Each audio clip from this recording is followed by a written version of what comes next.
Ontem eu estive em São Paulo fazendo uma audiência no Fórum Central e eu acabei ficando no escritório de um amigo ali na Praça da Sé, no 5º andar, olhando para baixo. Eu fiquei impressionado com o número de mendigos, de moradores de rua. Conta-se por 1000. São muitos, mas são muitos mesmo. De um lado, famílias inteiras deitadas ali no chão, no cimento gelado, às vezes com um pedaço de pano servindo por cobertor. Você vê menores aos borbotões consumindo drogas ali no centro de São Paulo. Por outro lado, da janela você vê a cada 1 minuto alguém sendo roubado, alguém gritando pega ladrão, um corre para cá, outro corre para lá. Você faz disso tudo um caldo de cultura, a mendicância, a necessidade, moradores de rua em profusão, roubos, delitos de toda ordem, jovens consumindo drogas, outros vendendo droga para esses jovens. Será que alguém de nossas autoridades já parou para pensar em subir num desses prédios com um rádio e ficar comunicando lá embaixo o que está acontecendo? Ou será que não existe interesse em se mexer com isso? Outra pergunta que eu gostaria de fazer, mas não tinham resolvido a vida da miséria no Brasil? Não tinham melhorado a vida das pessoas? Nunca se viu antes neste país tanta gente morando na rua, tanta gente mendigando o pão, tanta gente passando por necessidades básicas e terríveis. Que tipo de Brasil nós estamos construindo? Estamos caminhando para trás. Esses meninos que estão consumindo droga, cometendo pequenos delitos, deveriam estar em escolas. Será que não tem um governo que vê isso? Será que não existe uma autoridade competente que diga, vou melhorar a vida dessas pessoas? Hoje eu comentei isso com um amigo, advogado também, ele disse, olha, há 15 dias atrás eu estive em Salvador, é pior do que isso que você está falando. E tenho certeza que se falássemos com outras pessoas de outras cidades, de outras localidades, aqui no Guarujá não é diferente. Para andar 5 ou 6 quarteirões de minha casa até aqui, eu paro em 2 ou 3 faróis de trânsito, em todos tem alguém mendigando, alguém pedindo, alguém te abordando. As praças estão cheias de pessoas dormindo e o inverno está chegando. Que tipo de país nós estamos construindo? É isso que nós queremos? É esse o tipo de governo que nós queremos? Essa miseralização do povo? Povo jogado na calçada, na miséria, na fome, na doença? Ou você acha que essas pessoas dormindo no relento têm saúde? É isso? Desculpe, para o meu país, eu penso em coisa diferente. Pense nisso. Este é o programa Do Jeito do Jonas. Para você entrar em contato conosco, jonasgrebe@ig.com.br e no Facebook, Facebook/Do Jeito do Jonas. Estou respondendo os nossos e-mails, o Facebook está lá, está bombando. Você pode entrar na minha página pessoal, Jonas Grebe, ou no Facebook/Do Jeito do Jonas. Você vai encontrar lá os nossos programas, os nossos comentários e vai ser muito bom receber você ali naquela rede social. Para me ajudar a fazer esse programa hoje, eu convidei uma das mais ilustres personalidades aqui da nossa cidade. Eu sou fã de carteirinha, ele que é advogado, né, um advogado experiente, uma pessoa que tem muitos serviços prestados aqui na cidade e que também é diretor jurídico da Câmara Municipal do Guarujá, doutor Renato Cardoso, que muito me honra e muito obrigado por ter vindo. Obrigado, Jonas. Agradeço, para mim é uma honra. Já sou teu fã e meio suspeito eu poder falar, né, porque a gente já tem uma amizade, apesar de pouco tempo que nós nos conhecemos alguns anos no período eleitoral. Mas essa amizade foi aumentando e eu vi a sua postura, a sua hombridade, a sua honestidade, a sua posição firme nos programas. Eu fiquei assim impressionado, achei muito legal, uma forma descontraída, mas ao mesmo tempo uma posição bem firme naquilo que você acredita. E, enfim, estou aqui para contribuir naquilo que for necessário. Sabe, doutor Renato, as pessoas precisam ter lado. Sabe? Não adianta, a Bíblia diz que o morno será lançado fora, você tem que ter lado, não importa que o seu lado, você que está me assistindo em casa, que o seu lado seja diferente do meu, não importa que eu pense de um jeito e você pense do outro, você tem que ter lado. Eu tenho lado, eu sei no que eu acredito, Eu sei o que eu penso, eu sei o que eu leio, eu sei o que eu li, eu sei o que eu vou ler. Você precisa ter lado. E ter lado, doutor, é a coisa que faz a pessoa mostrar o que ela é. Você só vai conhecer uma pessoa no âmago quando ela tiver lado. Mas eu não estou aqui para falar de mim, estou aqui para falar do doutor Renato Cardoso, que é diretor jurídico da Câmara Municipal. Como é que é isso, ser diretor jurídico da Câmara Municipal? Jonas, então. O cargo de diretor jurídico é o cargo de comissão, um cargo de confiança do presidente, né? Que tanto pode ser ocupado por servidor de carreira como um advogado convidado pelo presidente. Eu assumi esse cargo juntamente com o ex-presidente, hoje deputado federal Marcelo Squassoni. Ele me convidou no período de campanha eleitoral, mas eu tenho que fazer uma certa digressão aí na história para dizer aqui como eu cheguei lá, né? Eu sou advogado de 99, eu passei 10 anos na Polícia Militar, servi no Corpo de Bombeiros, aí terminei a faculdade e resolvi iniciar na advocacia. Dei baixa na Polícia Militar e iniciei a advocacia. E logo eu comecei na militância dentro da OAB, né, participando de comissões, fui o primeiro presidente da Comissão do Jovem Advogado, nós fizemos vários eventos na cidade, foi um período muito bacana. E logo em seguida, na campanha de 2004, um pouquinho antes, eu fui convidado pelo então presidente Wanderlei Maduro dos Reis. Grande Maduro, um abraço. Maduro, precisa vir aqui, vem aqui contar história aqui com a gente, está convidado. A contribuir no próprio gabinete dele, né, ajudar a assessoria jurídica dele. Nesse período, logo em seguida, o Maduro ele foi ser candidato a prefeito à época. Em 2004. E como havia um grupo só, alguns advogados foram designados para ajudar os vereadores da base de apoio da candidatura dele. E um dos vereadores que era da base de apoio na época era o vereador Marinaldo Nenck Simões. O grande Nenck.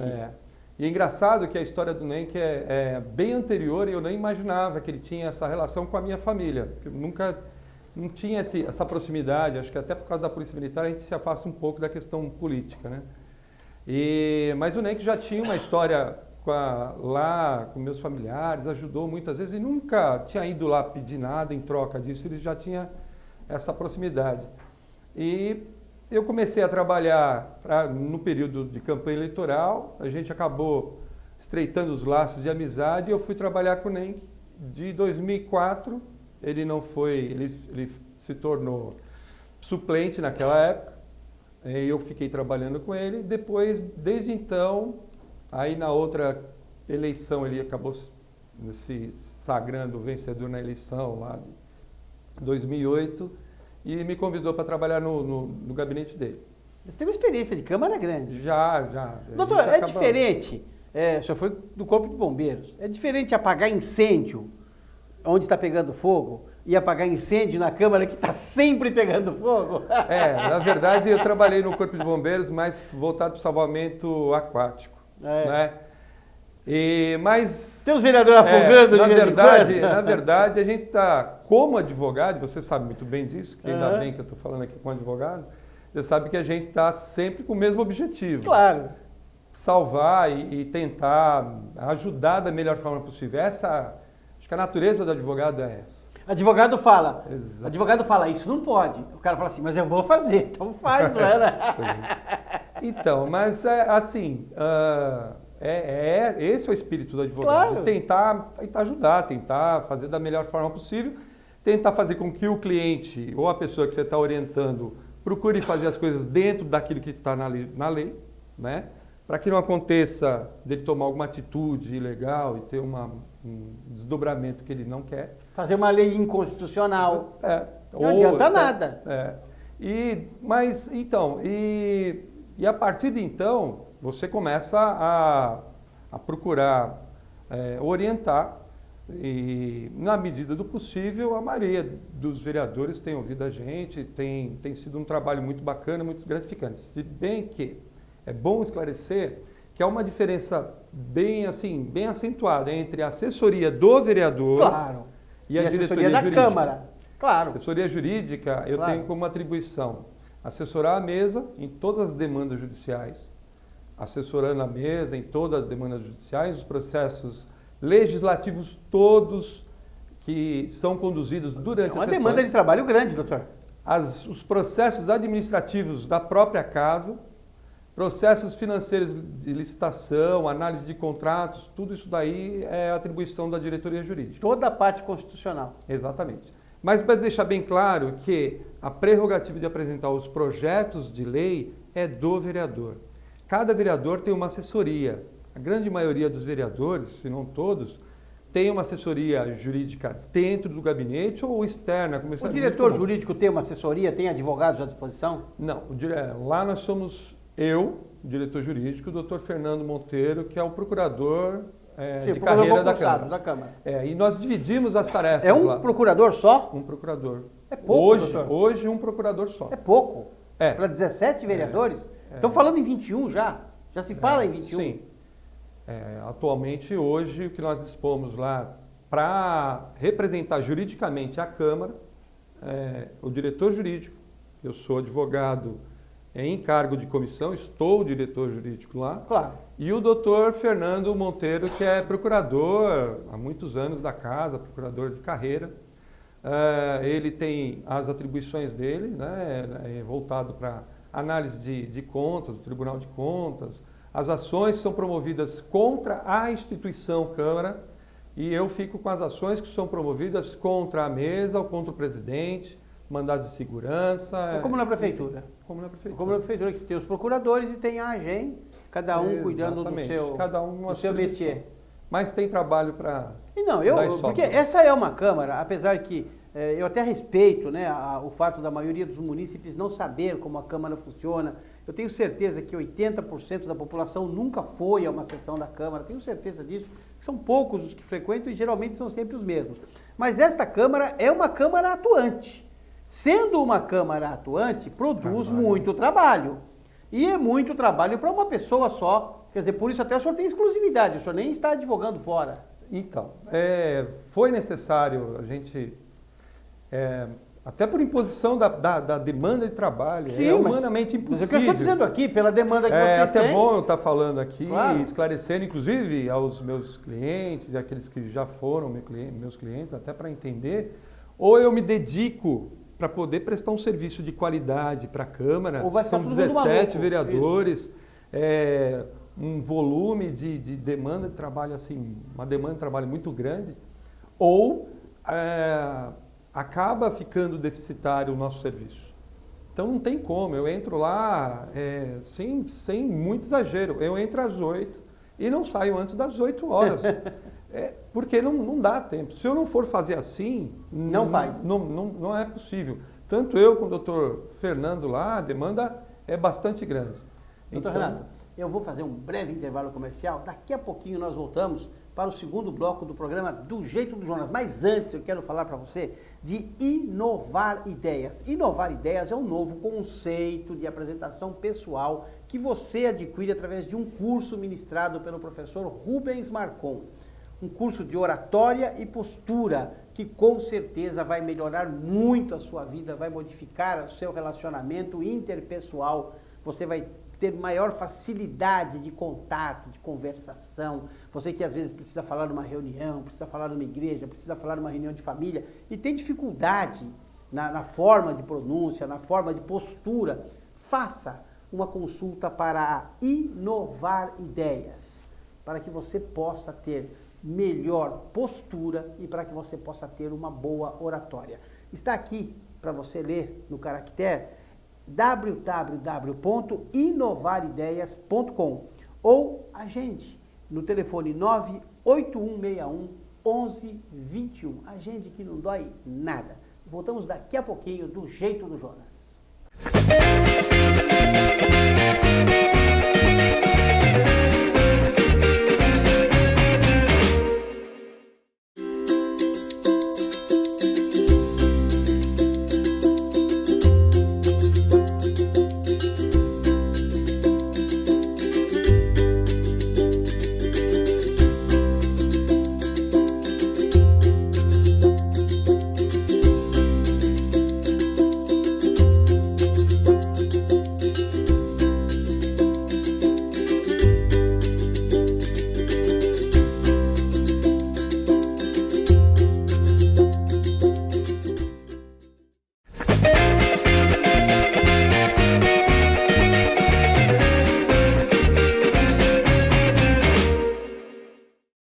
jeito do Jonas, voltando para o segundo bloco, batendo um papo gostoso hoje aqui com o Dr. Renato Cardoso, ele que é diretor jurídico da Câmara Municipal do Guarujá e muito nos honra aqui com a sua presença. E no intervalo nós estamos falando aqui dos acontecimentos, dos feitos da Câmara, das ações diretas de inconstitucionalidade que são geradas quando alguns processos têm algum problema constitucional. E estava me dizendo que o quadro é favorável. Como é que é essa questão do ranking, doutor? Então, na verdade, houve uma informação aí há um tempo atrás a respeito das câmaras que têm um número grande de ações diretas de inconstitucionalidade. Essa ação, para que o telespectador tenha noção do que significa, o vereador apresenta um projeto de lei, esse projeto de lei tramita dentro da Câmara e ele, depois de certa deliberação, estudo nas comissões, ele é colocado em votação e aprovado. A prefeita ou o Ministério Público, dependendo dos casos, né, se entender que é caso de vetar, a prefeita veta, volta para a Câmara. Se a Câmara entender que o veto não tem fundamento, os motivos não são suficientes para convencer que deva ser vetado aquele projeto de lei, a Câmara derruba o veto e a própria Câmara acaba promulgando. Isso gera, por parte da Prefeitura, uma ação direta de inconstitucionalidade. Elas ingressam com a ação, se ela entendeu que não era constitucional, por isso ela vetou. Quantos por cento dos casos são impetrados a ação direta de inconstitucionalidade? Então, é isso que é importante esclarecer. Quando chegou essa notícia de que existe um número de câmaras que tem um número grande de ADINs, precisa levar em consideração o número de projetos de leis que se transformam em leis na cidade, o trabalho que é desenvolvido pela Câmara. Por exemplo, eu estou lá de 2013 para cá, então eu só posso falar me referir a esse período para cá. 2013, a Câmara Municipal de Guarujá teve em torno de 98 leis que foram aprovadas. Bastante, hein? Dessas 98, em torno de 19 de autoria do Executivo.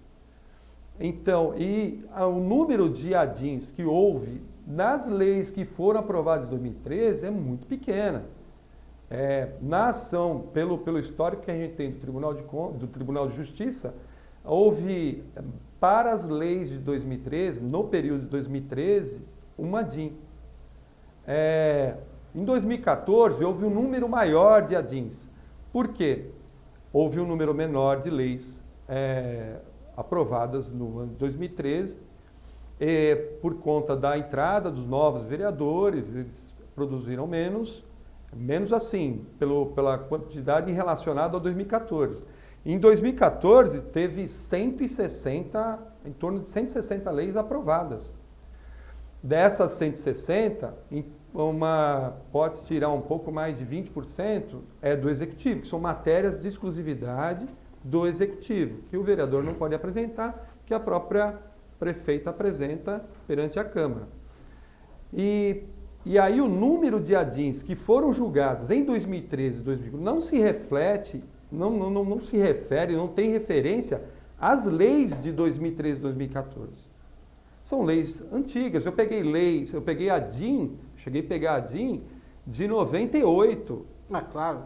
Que foi julgada agora. O trâmite é lento, como em qualquer segmento da justiça. Então, a questão de ter mais ADIN, menos ADIN, tem que ser colocada dentro do contexto geral, mas, não doutor, somente o número. A questão mais grave é a seguinte: por que se apresenta uma lei que tem algum vício de constitucionalidade? Então, é importante esclarecer isso. Não teria sido vetado antes? Na verdade, veja bem, interpretação em direito ele é muito interpretativo. Muito amplo. Muito amplo. Aquilo que pode parecer constitucional para pode não parecer. Por isso que existe uma discussão gigantesca. Por isso que existe o Supremo Tribunal Federal, que é o único órgão interpretativo da Constituição da República. Só o STF é que pode interpretar. Então, criando as súmulas, né?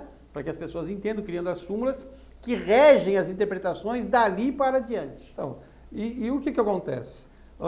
Na medida, e é interessante essa questão, esse aspecto, porque na medida que há uma demanda por parte da sociedade de serviços e tudo mais, o vereador é o ente político mais próximo da sociedade. Então as demandas são entregues a ele.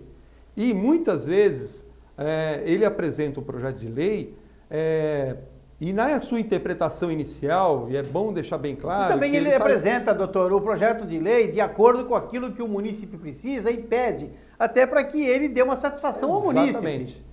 Mas muitas vezes ele faz aquilo, assim, na grande maioria das vezes, ele faz aquilo imbuído de convicção de que aquilo está dentro da lei, está dentro... Mas é a necessidade premente. Se a lei permite ou não, vai se discutir depois. Exatamente. É a necessidade premente. Então, e aí o que acontece? Muitas vezes aquilo que é considerado inconstitucional, por isso é vetado pela prefeitura, depois no Tribunal de Justiça acaba se verificando que não é. E a ação é julgada improcedente lá.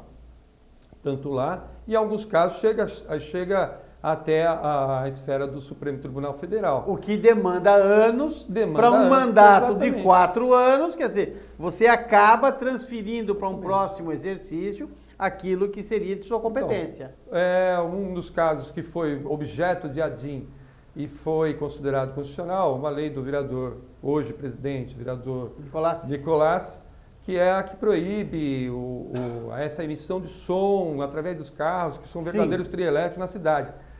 E foi tão interessante que eu acabei me surpreendendo que o próprio Tribunal de Justiça colocou no site como uma das ADIMs, uma das ações que ele pretendeu expor aquilo no próprio site, como a lei que proíbe o som. Sonorização, em excesso, questão da lei do psil. Exatamente, que atrapalha a questão do sossego, né? Muitas vezes aqueles turistas, né? Muitos turistas vêm para cá, para o Guarujá, e acham que aqui pode tudo, né? Que aqui você pode colocar o som e acabar com o sossego de todo mundo. Ele está de férias, nós não. Exatamente. E o vereador verificou essa demanda, que é uma reclamação da própria população, que procurou ele, e ele apresentou. Na época, e não é nada, e veja, eu quero deixar bem claro isso, eu tenho um apreço muito grande pelo Dr. Leandro Matsumoto. Para mim, olha, assim, depois eu acabei conhecendo mais próximo, extremamente competente, inteligente, muito, assim, bacana, agradável de se lidar com ele, sabe lidar com a questão política. E não existe uma concorrência entre Câmara e Prefeitura de quem ganha mais, quem ganha menos. Cada um tem uma visão jurídica daquilo que está sendo apresentado. Quem vai decidir é a Justiça.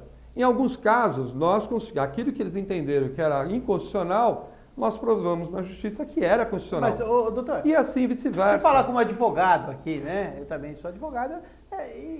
Eu entendo que isso é regra do jogo, é um embate político. Quer de uma forma, outro quer de outra forma e a justiça decide. Exatamente. É o embate político, são as regras do jogo. Democracia se faz com discordância. Eu sempre digo, doutor, que a coisa mais linda que inventaram na face da Terra é a oposição. Tem gente que não gosta de oposição, eu gosto. Eu gosto do que pensa diferente, do que vem debater comigo, do que critica aquilo que eu falo, porque eu aprendo em um patamar, e no outro patamar eu consigo colocar realmente aquilo que eu penso, aquilo que eu espero. Oposição é assim, você quer fazer a criança comer frango, o outro lá acha que ela tem que comer metade frango, metade carne, o outro acha que ela tem que comer só carne. É um embate. E isso você resolve numa mesa de negociação. E exatamente. E é importante para o jogo democrático, né? Para o Estado democrático de direito. Se você não tiver oposição, não tem como haver fiscalização. E não tem como ter democracia sem oposição, doutor. E para o próprio governo, independente de quem esteja sentado na cadeira do prefeito aqui do Guarujá, ao longo dos anos, sempre foi assim.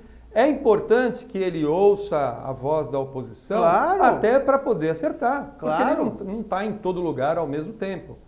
E muitas situações foram consertadas graças à atuação do trabalho de oposição, ou uma visão diferenciada. Até porque, doutor, a maioria das pessoas que estão sentadas nas cadeiras executivas desse país, um dia já foram oposição. Exatamente. Ou não? Lógico, mas é natural. O projeto, e até para esclarecer um pouquinho, aproveitando por favor, o tempo que nos falta, para você que nunca foi à Câmara Municipal do Guarujá, ou que assiste pela televisão e não entende direito, poxa, começa lá, a gente não consegue entender o que está acontecendo. A primeira parte a sessão da Câmara é formada por 4 horas.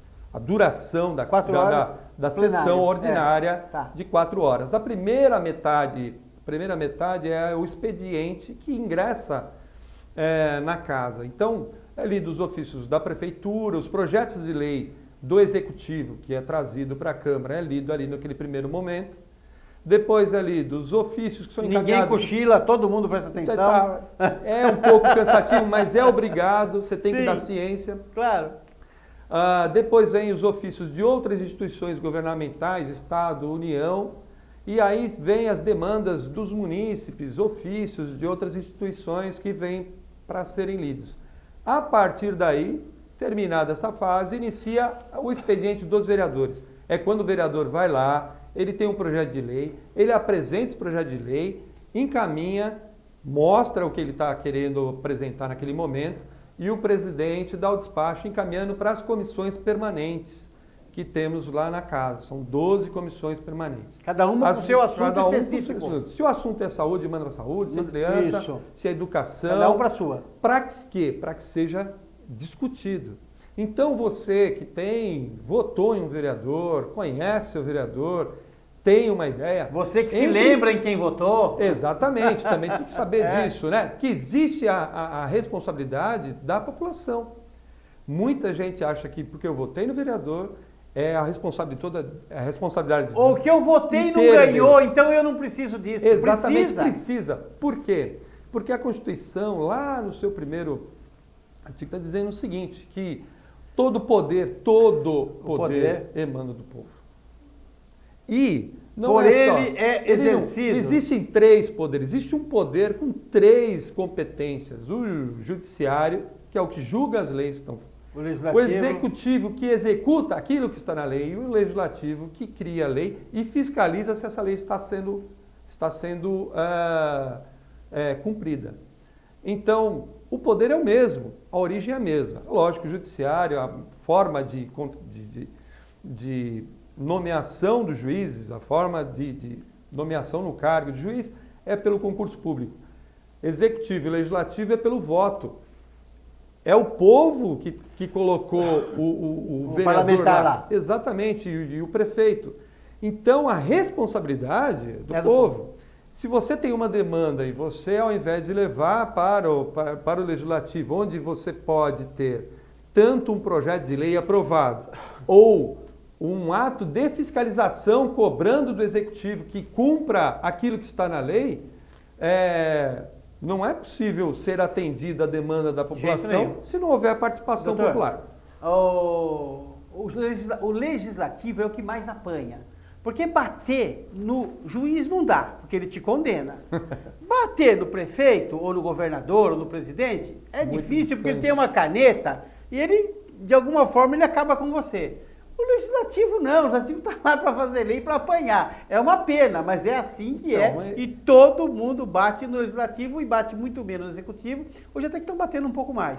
E batem muito menos no judiciário, até porque tem medo do judiciário. Porque o vereador ele é o ente político mais próximo da população. Mais próximo é o que apanha mais. E a população precisa lembrar que o vereador saiu do meio da população. Faz parte. E saiu e vai voltar, viu? E volta. E vai exatamente. Ele doutor Renato Cardoso, que muito nos honrou aqui com a sua presença, precisa voltar mais vezes. Papo gostoso, bom.